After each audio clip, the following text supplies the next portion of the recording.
Cette émission vous est présentée par Choco, fabricant des vêtements Ice Rock, par vos fabricants de motoneige Skidoo et Yamaha, et par Aviva Assurance.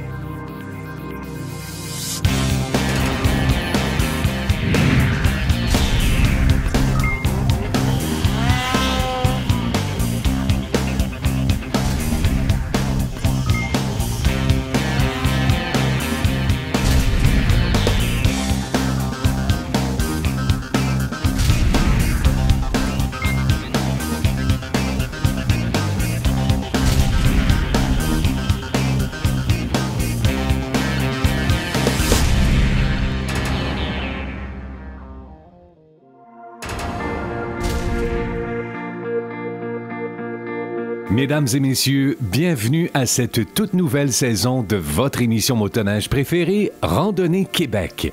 La nouvelle génération débute dès maintenant et on souhaite le plus grand des succès à celui qui vous a fait vivre les plus belles randonnées dans nos sentiers depuis les 20 dernières années. Luc Vincent poursuit de nouveaux projets et on lui souhaite la meilleure des chances. Luc, on se croise dans les sentiers. Ici Éric Arson et je vous accompagnerai tout au long de cette nouvelle saison de motoneige. On commence en grande, en se dirigeant dans la région des Cantons de l'Est, à Sherbrooke plus précisément. C'est en février dernier que se déroulait la 7e édition de Randonnée des Neiges, au profit de la Fondation Kelly Shires contre le cancer du sein. On rencontre la directrice régionale du Québec qui nous parle de l'origine de la Fondation. La Fondation Kelly Shires, tout d'abord, a été créée par Kelly Shires elle-même, avec sa grande amie Susie Stonoff. Kelly Shires avait été diagnostiquée d'un cancer du sein et a rencontré des difficultés financières. Donc, ses amis se sont tous regroupés ensemble pour organiser une randonnée. Ça a commencé comme ça. De fil en aiguille, ça s'est tout simplement développé. Les filles, en tout cas en Ontario, sont souvent quasiment 300 qui font la randonnée. Et puis, le but ici, c'est de faire des levées de fonds pour les femmes dans la province de Québec. Et puis, d'une année à l'autre, les sommes rentrent, on augmente. Et puis, aussi, au niveau des participantes, il y en a de plus en plus. Martine Boisclair nous parle de son expérience avec la Fondation. Bien, moi, ce qui est arrivé, c'est que j'ai eu un cancer du sein et puis je suis travailleuse autonome, donc j'ai pas de financement, j'avais pas d'assurance chômage, j'avais pas d'assurance, donc on m'a dirigée vers les fondations comme la Fondation de Kelly Shires. Et puis c'est comme ça que j'ai appelé, puis ils m'ont aidé même 2 fois plutôt qu'une. En m'aidant, ce qu'ils faisaient, c'est qu'ils m'ont donné de l'argent pour payer mes comptes. Quand on n'a pas besoin de penser à tout ce qu'on a payé puis à comment diriger les choses dans la maison, bien au moins ça l'aide à nous aider à garder notre morale, à garder notre forme pour continuer à avancer.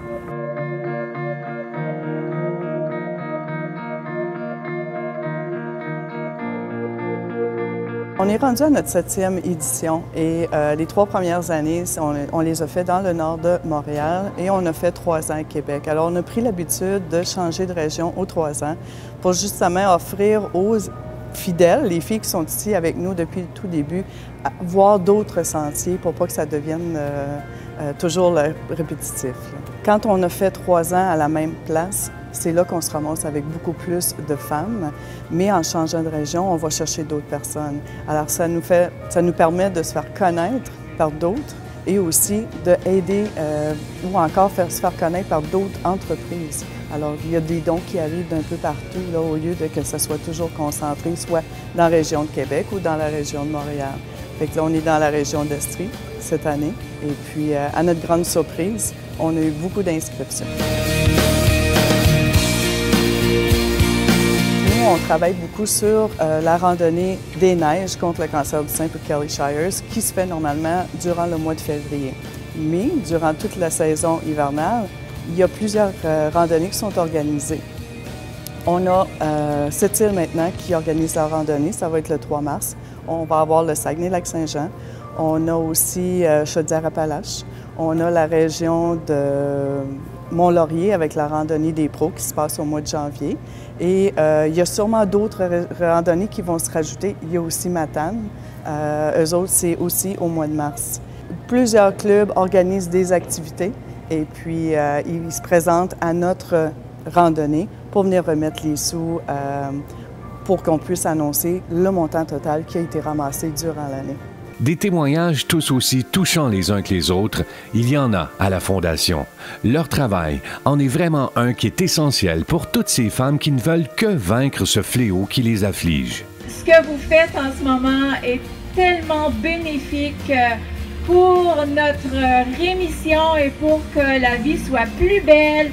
Alors, au nom de toutes les femmes du Québec pour lesquelles vous faites ça, pour lesquelles vous vous donnez, je tiens du fond de mon cœur à vous remercier et à vous dire de passer une belle journée sans accident, dans la joie, puis ayez du plaisir et merci!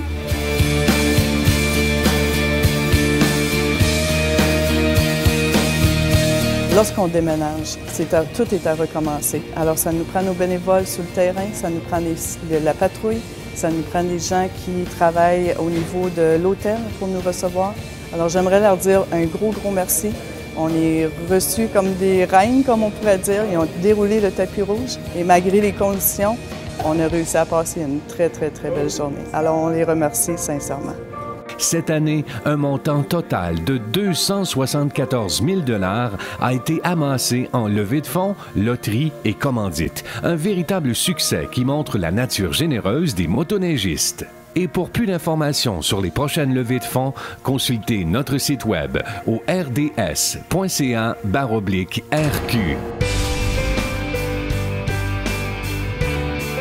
On débute avec la région de l'Abitibi-Témiscamingue. Le prix VHR 2012, volet motoneige, a été remis à M. Jacques Bérubé. Enthousiasme, engagement et expertise, 3 mots qui personnifient à la perfection M. Bérubé. Au club de motoneige d'Amos, on ne pourrait plus se passer de lui. Félicitations!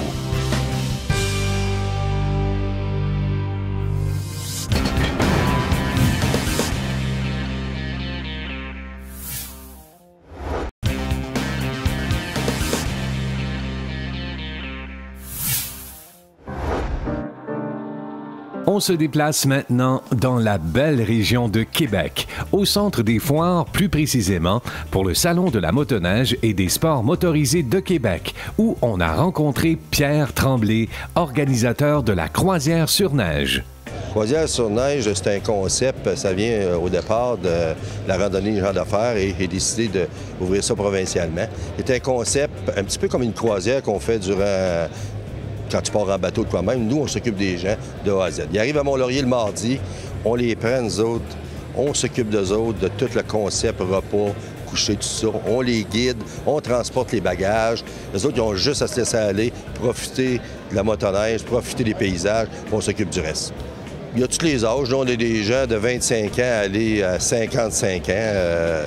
Surtout des couples qui viennent. On a des gens seuls aussi qui viennent. Bien, ils arrivent dans le groupe, puis ils se font connaître. Puis nous autres, c'est facile de rentrer à l'intérieur du groupe. L'ambiance est très bonne. On a des gens de partout du Québec, que ce soit de la Côte-Nord à aller jusqu'à le fin fond de l'Abitibi ou de Saguenay-Lac-Saint-Jean. La 16e édition, cette année, on a choisi la région de la Nodière, Matawini. Et on va faire une petite partie aussi de la Mauricie. Cette année, on a encore un groupe entre 80 et 100 personnes. Ça va être du 16 au 19 janvier.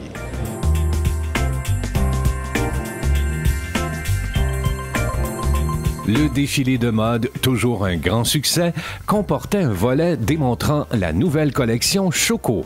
Philippe Morin nous en parle. Premièrement, les grosses nouveautés chez Choco, c'est l'introduction d'une nouvelle bannière qui s'appelait Ice Rock. Et la raison pour laquelle on a introduit cette nouvelle bannière-là, c'est pour introduire une nouvelle membrane qui s'appelle le Nortex. C'est une membrane qui est hyper performante pour les amateurs de hors-piste, ceux qui transpirent beaucoup. Simplement pour les gens qui cherchent un nouveau tissu qui est hyper technique et qui sont à la recherche de tissus encore un peu plus performants que les tissus un peu plus traditionnels.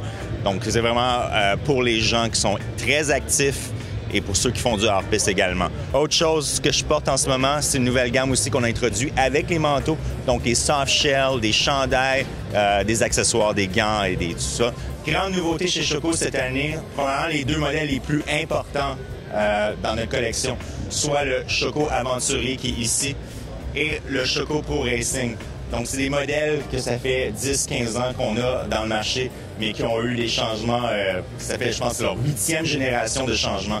Donc, ce qu'il y a de nouveau cette année pour ces deux modèles-là, la même isolation. Ce qu'on a travaillé beaucoup, c'est au niveau de la flexibilité ici. Tu as moins d'enduit de Cordura maintenant sur les bras, donc une légèreté accrue, plus flexible, mais en gardant la même isolation, ce qui est important. Autre chose qui est important, on a travaillé avec la compagnie Dupont qui nous fournissait Thermalite, qui est une isolation très spécifique et très performante. Cette année, ce qui est intéressant, ils utilisent maintenant une isolation qui est encore supérieure. Ils utilisent des fibres recyclées. Selon leurs tests indépendants, c'est des fibres qui étaient beaucoup plus élastiques. Donc, tes mouvements gardaient mieux ta chaleur. Tu sais, évidemment, des mouvements plus faciles. Plus facile d'entretien au niveau soit du nettoyage et tout ça. Et évidemment, c'est selon leurs tests à eux. Donc, on a introduit cette isolation-là à l'intérieur dans ces deux nouveaux modèles-là. Évidemment, on a parlé des nouveautés pour hommes. Donc, ce qui était applicable pour les hommes va être applicable pour les femmes. Donc, la même isolation très performante avec les tissus complètement imperméables et beaucoup plus flexibles. Donc, ça, c'est la grande amélioration. Évidemment, avec des coupes beaucoup plus ajustées. Donc, on a un nouveau Pro Racing Femme avec des couleurs et l'Aventurier Femme, qui est vraiment un modèle culte et classique ici au Québec pour les femmes qui veulent vraiment des manteaux les plus isolés sur le marché en ce moment. Choco Aventurier, Choco Pro Racing, même isolation et vraiment haute performance dans notre collection. Les gens veulent la souplesse, les gens veulent un meilleur fit et je pense que Choco a réussi un bon coup là-dessus.